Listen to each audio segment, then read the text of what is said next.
आज हम एक्सप्लेन करने वाले हैं 2023 में आई मूवी लियो को। तो फिल्म की कहानी की शुरुआत होती है कुछ छपरी गुंडों के साथ, जो कि रात के समय में राह चलते हुए लोगों को धोखाधड़ी करके लूटते हैं। हाल ही में उन्होंने एक बहुत ही बड़ी कांड की है। दरअसल उन्होंने पिछले रात ही कलेक्टर को मार दी है, लेकिन वहाँ से भी उसे कुछ ज्यादा पैसा नहीं मिल पाता है। इसीलिए वो लोग रात का इंतजार करते हैं और राह चलते हुए लोगों को लूटते हैं। और इसी गैंग में एक लड़का सरफिरा और पागल है और उसके पास गन भी है और वो उस गन से किसी को भी मार देता है। उसके बाद हिमाचल प्रदेश का एक छोटा सा शहर दिखाया जाता है, जहाँ पर शहर में बुरी तरह से उथल पुथल मची हुई थी। दरअसल शहर में एक हायना घुस गया है और इसी हायना ने शहर में तबाही मचा रखी थी और लोगों को बहुत ही बुरी तरह से मार रहा था, जिसके बाद लोग भागकर अपनी जानें बचा रहे थे। इसके बाद हम इंस्पेक्टर जोशी को देखते हैं। जोशी ने जब हायने को देखा तब वह समझ गया था कि सिचुएशन पूरी तरह से आउट ऑफ कंट्रोल हो गई है और इस सिचुएशन को सिर्फ एक ही आदमी हैंडल कर सकता है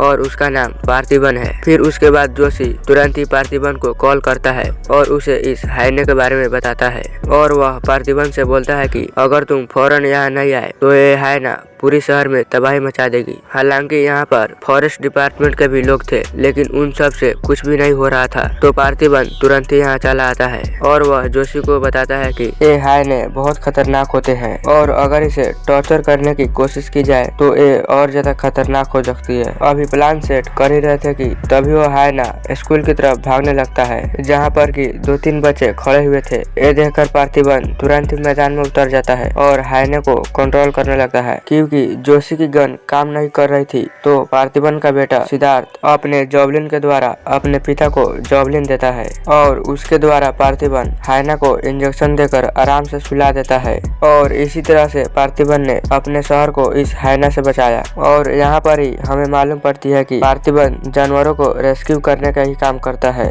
और वह शहर में अपनी पत्नी सत्या और 2 बच्चे सिद्धार्थ और चिंटू के साथ रहता है और उसका एक कॉफी शॉप भी है और वह अपने फैमिली से काफी ज्यादा प्यार भी करता है। और इसी तरह कुछ दिन हंसते खेलते गुजरते हैं और फिर कुछ दिनों के बाद जब पार्थिबन अपनी बेटी चिंटू के साथ कॉफी शॉप में था, रात का वक्त था और तुरंत ही कॉफी शॉप बंद भी होने वाली थी, लेकिन अचानक से वही सरफिरे किस्म के गुंडे उस कॉफी शॉप में घुस जाते हैं, जबकि कॉफी शॉप बंद भी हो चुका था। इसके बावजूद भी वह चॉकलेट कॉफी ऑर्डर करता है और चॉकलेट कॉफी ना मिलने पर वह यहीं पर काम करने वाले एक एम्प्लॉय के गर्दन पर गन रख देता है। चॉकलेट कॉफी आने के बाद वह यहाँ पर कुछ पैसों को भी डिमांड करता है और पैसे मिलने के बावजूद भी वह उस एम्प्लॉय के साथ छेड़छाड़ करना शुरू कर देता है। और ये देखने के बाद पार्थिबन बहुत ही गुस्सा हो जाता है और उस विलन को मारने लगता है। और वहाँ पर उस विलन के साथ और भी कई सारे लोग थे जो कि पार्थिबन से लड़ रहे थे, लेकिन पार्थिबन यहाँ सबको चुन चुन कर मारने लगता है। और आखिरी में उन लोगों को समझ तो आ गई थी कि पार्थिबन को ऐसे नहीं हरा सकते, तो आखिरी में वो लोग पार्थिबन की बेटी चिंटू को मारने के लिए बढ़ने लगते हैं। और ये देखने के बाद तो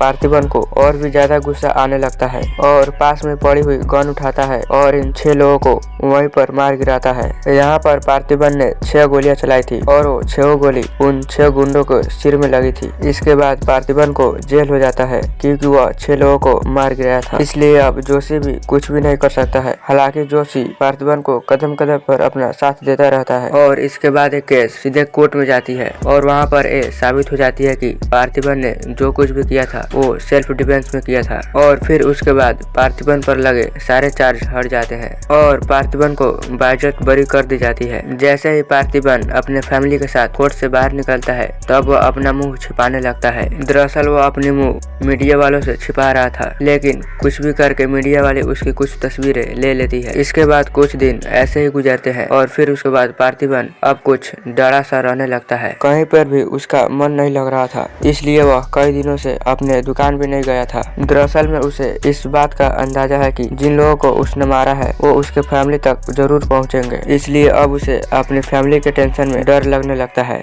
पार्थिबन देखता है कि जिस तरह से वह डरा समा रह रहा है तो इसकी असर उसकी फैमिली पर भी पड़ रही है, इसलिए वह हिम्मत करके अब बाहर निकलने की कोशिश करता है। इसके बाद वह अपने वाइफ के साथ मार्केट जाता है और वहां जाने पर उसे एक कॉल आती है। वो कॉल जोशी का था। दरअसल जोशी बताता है कि तुम्हें मारने की प्लानिंग चल रही है। ये प्लानिंग दरअसल में 2 हफ्ते पहले से ही चल रही थी, लेकिन हमें इस प्लानिंग के बारे में अभी मालूम पड़ी है, इसलिए तुम जहाँ पर भी हो वहाँ से तुरंत भाग भाग जाओ। वैसे में जोशी और पार्थिबन अभी बात ही कर रहे थे कि तभी मार्केट में पार्थिबन पर अटैक हो जाती है और वो लोग पार्थिबन को मारने लगते हैं। दरअसल पार्थिबन ने जिन लोगों को मारा था वो उन्हीं के रिलेटिव थे, इसलिए वो लोग यहाँ पार्थिबन से अपनी बदला लेने आए थे। लेकिन जब यह बात पार्थिबन की पत्नी पर आती है तब पार्थिबन को बहुत गुस्सा आता है और वह फिर से उन सभी गुंडों को बहुत ही बेरहमी से मारने लगता है। पार्थिबन यहाँ पर उन लोगों को इतनी बेरहमी से मारता है कि उन लोगों को यहाँ से अब भागने के अलावा और दूसरा कोई चारा नहीं मिलता है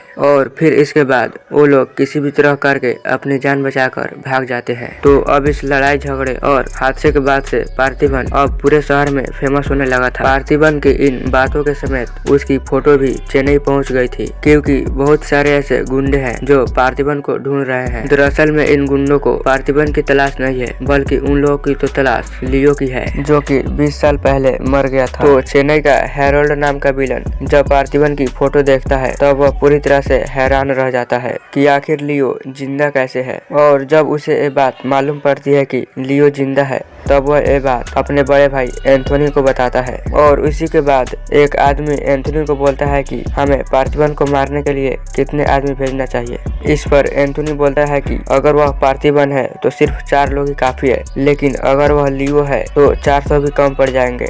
और जिस दिन एंथोनी को मालूम पड़ी थी कि लियो जिंदा है वह उसी दिन ही हिमाचल प्रदेश के लिए निकल गया था, बहुत सारी कारों को लेकर, और उसके साथ बहुत सारे विलन भी थे। एंथोनी हिमाचल पहुंचने के बाद सीधे पार्थिबन के कॉफी शॉप पर पहुंचता है, जहां पर कि पार्थिबन मौजूद था। उसे देखकर एंथोनी खुश हो जाता है क्योंकि उसे मालूम है कि यह लियो है, लेकिन पार्थिबन कहता है कि मैं किसी लियो को नहीं जानता। यहाँ पर पार्थिबन एंथोनी से बहुत ही ज्यादा पोलाइटली बिहेव भी करता है, लेकिन एंथोनी ये समझ गया था कि यह लियो ही है। अब पार्थिबन के फैमिली वाले लियो के बारे में जानना चाहते थे तो वह जोशी को बुलाते हैं। उसके बाद इंस्पेक्टर जोशी पार्थिबन और सत्या को हेरोल्ड और एंथोनी की कहानी बताता है। वह बतलाता है कि चेन्नई में सालों पहले एंथोनी और हेरोल्ड की एक तंबाकू की फैक्ट्री हुआ करती थी, लेकिन 20 साल पहले उस फैक्ट्री में आग लग गई और उसी आग में लियो भी मर गया था। इसलिए चेन्नई वालों गुंडे के हिसाब से लियो तुम ही हो, क्योंकि लियो की शक्ल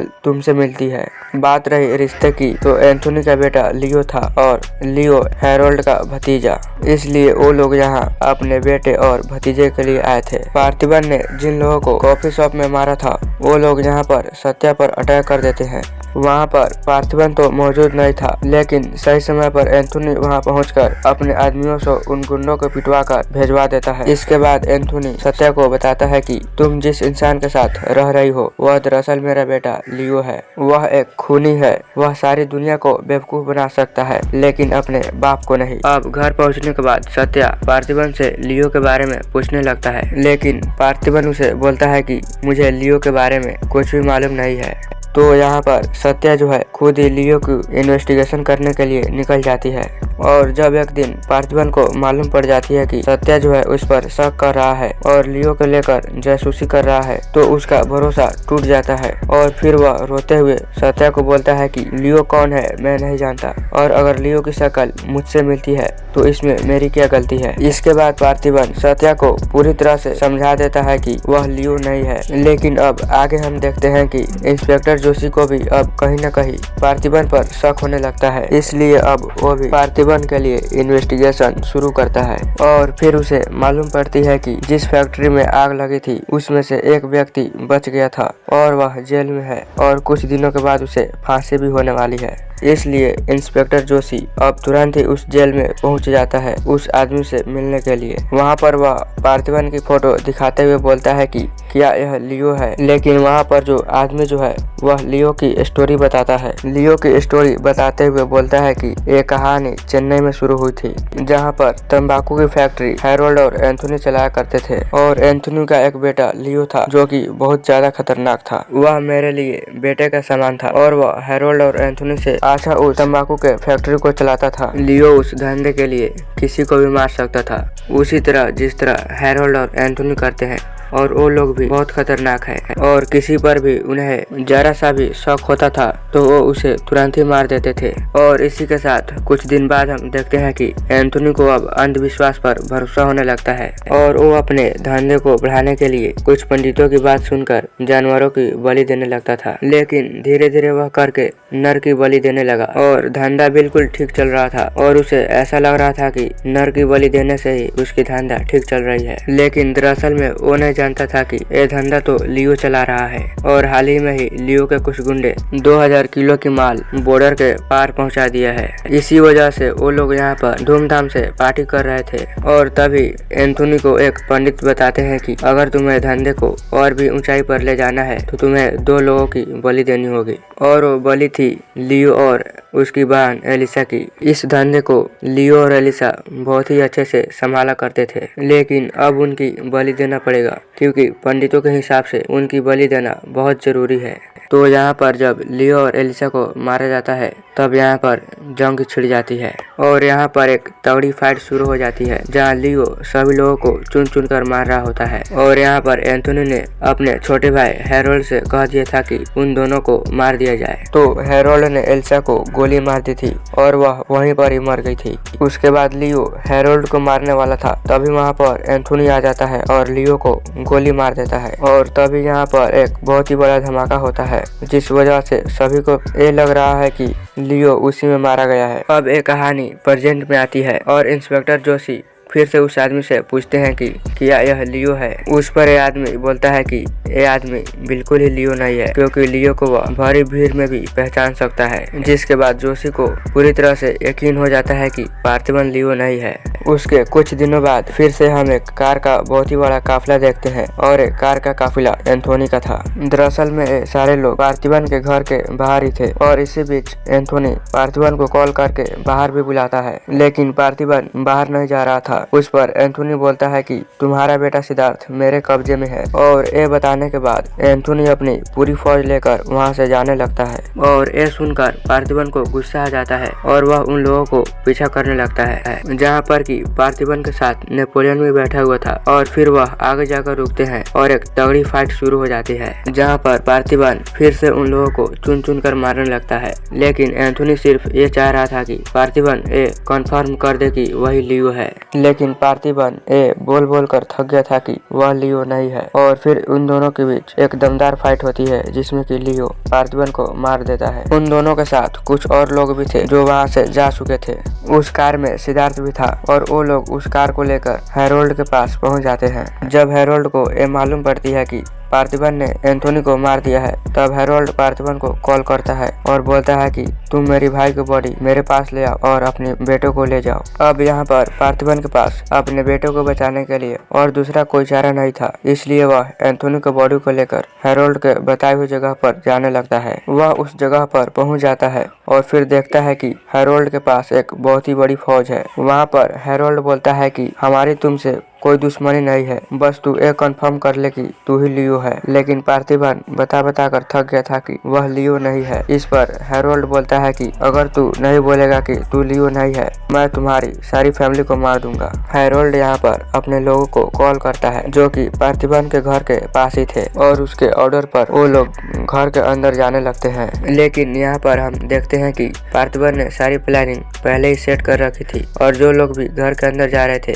वो सारे मर रहे थे, जो कि पार्थिबन पहले ही उन लोगों के लिए जाल बिछा रखा था। और फिर दूर से जोशी और इंस्पेक्टर नेपोलियन भी हमला कर रहे थे। तो आखिर में सबको मार दिया था, लेकिन जैसे तैसे करके एक आदमी घर के अंदर घुस जाता है। वो आदमी सत्या और चिंटू के सामने ही खड़ा था और जैसे वह आदमी उन दोनों को मारने के लिए बढ़ता है तैसे ही वह हायना उसके सामने आ जाता है जो कि अब पार्थिबन का पालतू बन गया था और पार्थिबन ने उसका नाम चकड़बांगड़ू रखा था। और यहाँ पर चकड़बांगड़ू उस आदमी को बहुत ही बुरी तरह से मार देता है। ये सब जानने के बाद हेरोल्ड को बहुत ज्यादा गुस्सा आता है और वह अपने लोगों को ऑर्डर देकर पार्थिबन को पिटवाने लगता है। यहाँ पर पार्थिबन के शरीर पर सबसे पहले आग लगाई जाती है और फिर लोग उसे बुरी तरह से मारने लगते हैं और फिर पार्थिबन को भी गुस्सा आने लगता है और फिर वह उन लोगों को मारने लगता है क्योंकि उसे भी अपने बेटे को बचाना था, जो कि हेरोल्ड की एक बहुत ही बड़ी टीम थी लेकिन फिर भी पार्थिबन उन सब पर भारी पड़ता है और उसके बाद केवल हैरोल्ड बचता है। हैरोल्ड पार्थिबन से बोलता है कि तू लियो है। फिर उसके बाद पार्थिबन बोलता है कि हाँ चाचा, मैं ही लियो हूँ। और जिन जिन लोगों को भी ये बात मालूम पड़ेगी कि मैं लियो हूँ, उन लोगों को मरना पड़ेगा, जैसे कि एंथोनी को मरना पड़ा था। एंथोनी को मारते वक्त पार्थिबन ने ये बता दिया था कि वह लियो है और यहाँ पर भी वह हैरोल्ड को बता दिया है कि वह लियो है और आखिर में वह हैरोल्ड को मार देता है और फिर अपने बेटे को सही सलामत बचा लेता है और फिर हैरोल्ड के साथ उसके सभी गुंडों को आग लगा देता है ताकि कोई भी सबूत न रहे। तो दोस्तों, आपको इस मूवी की एक्सप्लेनेशन कैसी लगी हमें कमेंट करके जरूर बताइएगा और चैनल को सब्सक्राइब जरूर कर लीजिएगा।